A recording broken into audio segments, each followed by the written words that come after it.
আপনারা যারা এখানে এসেছেন আপনারা এভাবে থাকবেন, এভাবে বসবেন, হাঁটা চলাচল এগুলা উচিত না। ওলি আল্লাহর দরবারে যত নম্র ভদ্র সময়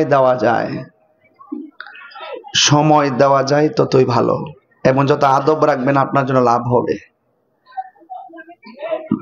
ওলি আল্লাহর দরবারে এবং নবী পাকের মহব্বতের মাহফিলে যত আস্তে কথা বলবেন ততই ভালো, আর যত মিলেমিশে থাকবেন তত ভালো। আদবে আউলিয়া হয়, বেয়াদবে শয়তান হয়। আমার বডিটার মধ্যে অনেক গোশত আছে, আপনার বডির মধ্যে অনেক গোশত আছে। আমার বডিতে যেমন গোশত আছে আপনার বডিতে অনেক গোশত আছে, আছে না? কথা বলেন, আছে না? হোক 5 কেজি হোক 10 কেজি, আছে তো? আছে। তো এই গোশতের ভিতরে আবার একটা গোশতের টুকরা আছে, গোশতগুলোর ভিতরে একটা গোশতের টুকরা আছে। ওই টুকরাটা যদি অসুস্থ হয় আপনার অল গোশত হাড্ডির মগজ সহকারে অসুস্থ হয়ে যায়। আর ওই টুকরাটা যদি সুস্থ থাকে, ওই টুকরাটা যদি সুস্থ থাকে আপনার হাড্ডি মজ্জা গোশত সবকিছু সুস্থ থাকে। রাসূলুল্লাহকে প্রশ্ন করেছেন, ইয়া রাসূলুল্লাহ ওই টুকরাটার নাম কি? রাসূল বলছেন ওয়াহিয়াল কালব, ওয়াহিয়াল কালব। ওই গোশতের টুকরার নাম হলো কালব। কালব যখন বান্দা যখন একটা গুনাহ করে, কি বললাম? বান্দা যখন একটা গুনাহ করে তখন ওই কালবের মধ্যে একটা কালো দাগ পড়ে যায়। 2টা গুনাহ করলে 2টা দাগ পড়ে যায়, 3টা গুনাহ করলে 3টা দাগ পড়ে যায়। এই দাগগুলো কোনো মেডিসিন দিয়ে পরিষ্কার করা যায় না। এই দাগগুলো পরিষ্কার হয় একমাত্র আল্লাহ পাকের জিকিরে। সুবহানাল্লাহ। তাহলে এতক্ষণ যে আপনারা জিকির করছেন, যদি মনে করেন যে আমি আমার রবের প্রেমে জিকির করছি, তাইলে আজকে দরবারে আসা আপনার জন্য সার্থক হয়ে গেছে। আর যদি মনে করেন যে গায়ের জোরে একটু জোশ লাগছে, বাপ লাগছে, তালে তালে নাচলাম, এখানেই রেখে দিলাম, বাড়িতে নিতাম না, হৃদয় ধারণ করলাম না, তাইলে কিন্তু এটা আপনার জন্য কাল হয়ে দাঁড়াইছে। এরপরও যদি আপনাদের কোনো ভুল ত্রুটি হয়েই থাকে, আমরা তওবা করব, আল্লাহ যেন আমাদের ভুল ত্রুটি ক্ষমা করে আমাদের কলবের মধ্যে যে কালো দাগগুলো পড়েছেন এই দাগগুলো যেন পরিষ্কার করে দেয়। গিজাউল কলবে যিকরুল্লাহ। এই যে একটু আগে ইফতার করলেন, এখন সেহরি খাবেন, শরীরের মধ্যে কিন্তু একটা শক্তি আসছে, কিন্তু আপনার কলব যে কালবটা, এটারও খাদ্য আছে।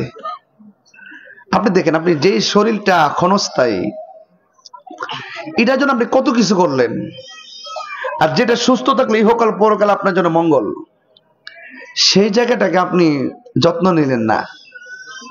এটারও খাদ্য আছে। গিজাউল কলবে যিকরুল্লাহ, কলবের খাদ্য হলো আমার আল্লাহ পাকের জিকির। বলুন না সুবহানাল্লাহ। আল্লাহ পাকের জিকির। তো জিকিরে গুনাহ মাফ হয়, জিকিরে গুনাহ সাফ হয়, জিকিরে আল্লাহ খুশি হয়, জিকিরে বান্দা থেকে আল্লাহর বন্ধু হয়। এখন জিকির কাকে বলে? শুধু নামাজ পড়ছেন এটার নামই জিকির, কোরআন পড়ছেন এটার নামই জিকির। নিয়ে আসছে, বলছে যে বাজান দরবারে কিছু টুপি দিতে চাই, তার পক্ষ থেকে তৌফিক অনুযায়ী কিছু টুপি নিয়ে আসছে। এই টুপিগুলো অনেকে পেয়েছেন, অনেকে পান নাই। এটা দরবারের পক্ষ থেকে নয়, এটা একটা ছেলে নিয়ে আসছে, ইচ্ছে করলে আপনিও বানায় নিয়ে আসতে পারেন, এটা একটা হাদিয়া। তো সে তার নিজের পক্ষ থেকে দিয়েছে, অনেকে টুপি পান নাই, এই জন্য অনেকে কষ্ট পেয়েছেন, আমাকেও বলেছেন যে আমরা টুপি পাই নাই, শেষ পর্যন্ত আপনারা যখন টুপি পান নাই তখন আমাদের মধ্যে থেকে ছেলেরা বলছিল 100 টাকা করে দেন, 100 টাকা করে দেন। আসলে এটা টাকার বিনিময় নয়, সে তার পক্ষ থেকে দিয়েছেন। এবং আপনাদেরকে আমি অনুরোধ করব, একটা টুপি বানাইতে মাত্র 100-150 টাকা লাগে। এটা দরবারের জন্য চাইতে হয় না, আমি নিয়ম দিয়ে দিছি, জাস্ট আপনার এগুলো বানাই নিবেন, এগুলো বানাই নিবেন। আমি প্রায় 4-5 হাজার টুপি নিজের থেকে বানাই দিছি, এখন আর পারি না, ধৈর্য কুলায় না। তো এই জন্য আপনারা অনেক টুপি আমি দিয়েছি, কিন্তু আপনারা জানেন যে আজকের আয়োজনটা কিন্তু আমি বিনা নোটিশে একদম চুপি চুপি করছি। কিন্তু যদি আমি নিজে কি স্ট্যাটাস দিলে 10,000 লোক চলে আসতো। এরপরে দেখেন কি অবস্থা, রাত্র বাজে কয়টা, 2টা, আবার রমজান মাস, না বলার মধ্যে তো আমার গ্রামের লোক তো বেশি নাইও, শুধু আপনারা চলে আসছেন অনেক লোক। তো আপনাদেরকে বলবো আমাদের দরবারে এসে গিয়ে আপনাদের আপ্যায়ন, আপনাদের যে যতটুকু সেবা করার মতন, এটা কিন্তু আমরা করতে পারতেছি না। এদের কাহারও দ্বারা আপনারা অনেক ব্যথিত হয়েছেন, কষ্ট পেয়েছেন। আমি অনুরোধ করব আপনারা কষ্ট নেবেন না। আর আল্লাহ রাসূলের প্রাপ্তির ক্ষেত্রে অনেক ঝড় তুফান আসে, কষ্ট আসে, এগুলো মনে রাখা যায়, ঠিক না? হ্যাঁ, আমাদের দরবারে কিছু ভক্ত মুরিদান আছে, সবার তো সেন্টিমেন্টাল একরকম না, কেউ আছে একটু রাগী, অভিমান করে। তো যত মুরিদি হোক, আমার উপর তো আর না। আমি শাসনের ক্ষেত্রে খুব কঠোর, খুব কঠোর। এজন্য আমি যখন শুনেছি ঘর থেকে কি যেন একটা কিছু হয়েছিল, আমি ঘর থেকে দৌড়ায় আসছি।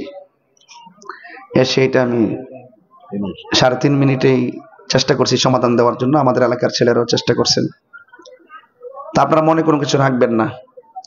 আর এখন যে একটা সময়ের মধ্যে আপনারা বসছেন, আমার মনে হয় এই সময়টা অত্যন্ত গুরুত্বপূর্ণ। এই সময়টা নিচে বসে, হ্যাঁ।